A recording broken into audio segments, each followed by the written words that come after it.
कहा है कि देश बेहद आर्थिक संकट से गुजर रहा है और इस वजह से उन्होंने देश के एक लोगों को अपील की है ये 7 स्टेप उठाने के लिए, ये 7 कदम उठाने के लिए। एक तो ये कि वर्क फ्रॉम होम करो, सोना खरीदना बंद करो, कम से कम सोना खरीदो।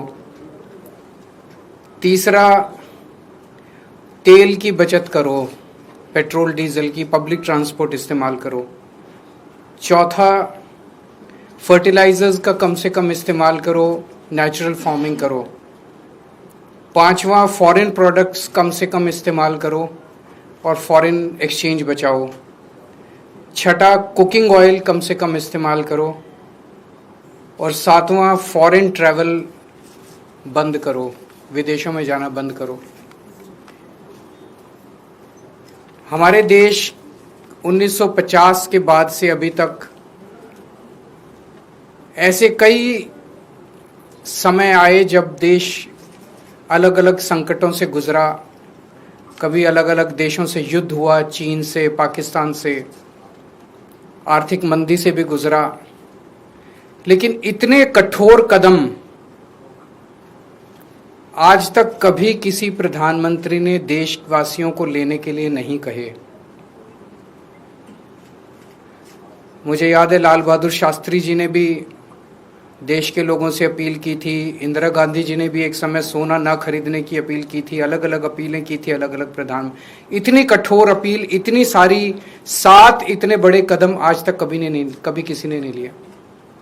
पूरा देश इस वक्त सदमे में है।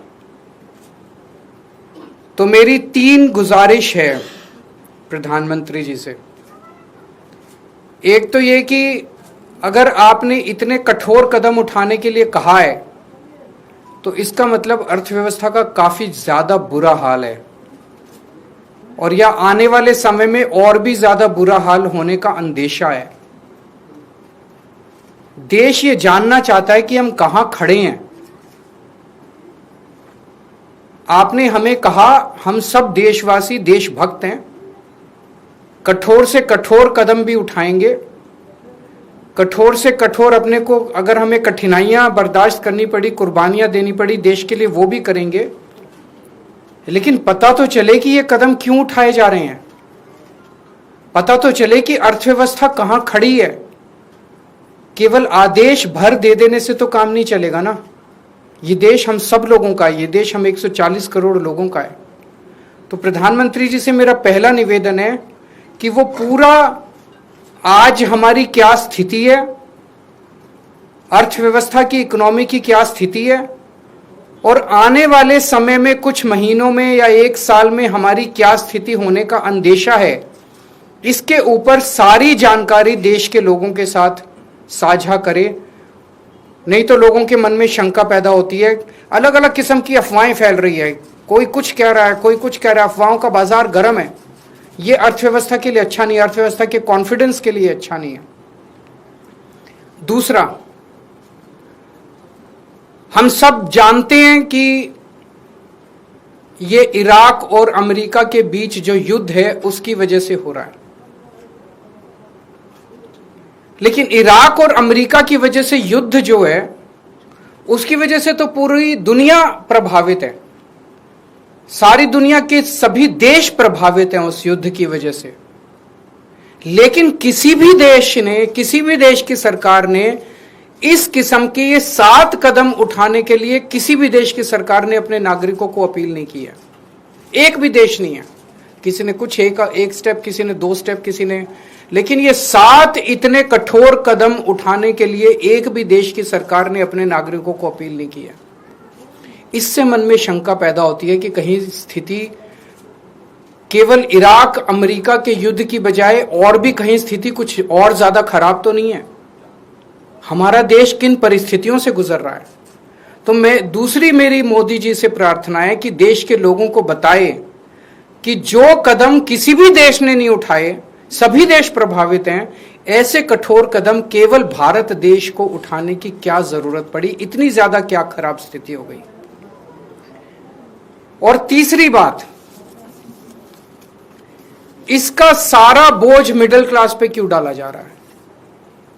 फॉरेन मत जाओ, फॉरेन प्रोडक्ट्स मत खरीदो, सोना मत खरीदो, पेट्रोल डीजल गाड़ी मत इस्तेमाल करो, वर्क फ्रॉम होम करो, पब्लिक ट्रांसपोर्ट केवल और केवल इन सारे कदमों से केवल मिडिल क्लास बहुत देशभक्त है।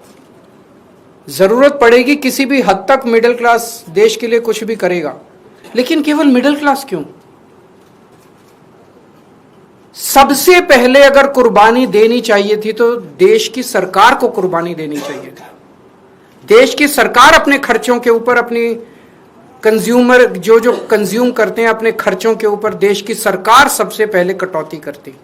देश की सरकार ने कोई कटौती नहीं की। उसके बाद देश के प्रधानमंत्री और सारे मंत्री मिलकर अपने अपने खर्चों पे और कंजम्पशन पे कटौती करते। उन्होंने भी कोई कटौती नहीं की। सब खुले घूम रहे हैं, विदेशों में भी जा रहे हैं, गाड़ियां भी खूब इस्तेमाल कर रहे हैं, हवाई जहाज सब हो रहा है, सोना भी खूब खरीद रहे होंगे। उसके बाद अगर बनता था तो अफसरों के ऊपर, अफसरों से उम्मीद की जाती कि अफसरशाही जो है वो कुछ कुर्बानी करेगी। उसके बाद उम्मीद थी देश के अल्ट्रा रिच, जिनमें मोदी जी के कुछ दोस्त हैं, उनसे भी एक अपील करते मोदी जी की अडानी जी भी कुछ कुर्बानी करें, और जो देश के अल्ट्रा खरबपति अरबपति हैं वो भी कुछ करो। उनसे भी कोई अपील नहीं की गई। केवल और केवल देश की मिडिल क्लास से ये अपील की गई। इस बात का दुख होता है। मैंने पिछले 2 दिन में कई लोगों से बातचीत की, उन्होंने कहा हम करेंगे देश के लिए कुर्बानी, लेकिन केवल हम क्यों? अडानी जी कुर्बानी नहीं करेंगे, मंत्री कुर्बानी नहीं करेंगे, अफसर कुर्बानी नहीं करेंगे, मोदी जी कुर्बानी नहीं करेंगे, देश तो सबका 140 करोड़ लोगों का है, चुन के केवल मिडिल क्लास क्यों? तो हम सब लोग तैयार हैं, जो भी देश के लिए करने की जरूरत है हम सब तैयार हैं, लेकिन चुन के मिडिल क्लास को टारगेट ना किया जाए और देश के साथ सारी इंफॉर्मेशन साझा की जाए। अगर आपके कोई प्रश्न है तो। सर, नीट का एग्जाम जो है वो रद्द करना पड़ा है। सबसे पहले मैं उन लाखों बच्चों को और उनके पेरेंट्स को अपनी तरफ से पूरी संवेदना देना चाहता हूं जो इस परीक्षा के रद्द होने से प्रभावित हुए हैं। मैंने भी अपनी जिंदगी में आईआईटी का पेपर दिया था पहले, फिर सिविल सर्विसेज का पेपर दिया था। मैं जानता हूं कि किस तरह से कठोर तपस्या करनी पड़ती है। हमारा एक छोटा सा घर होता था वहां पे हिसार में, ऊपर एक छोटा सा कमरा बनवा लिया था। 24 घंटे उस कमरे में बैठा मैं तैयारी करता रहता था। फॉर्चुनेटली उन दिनों में पेपर लीक नहीं हुआ करते थे।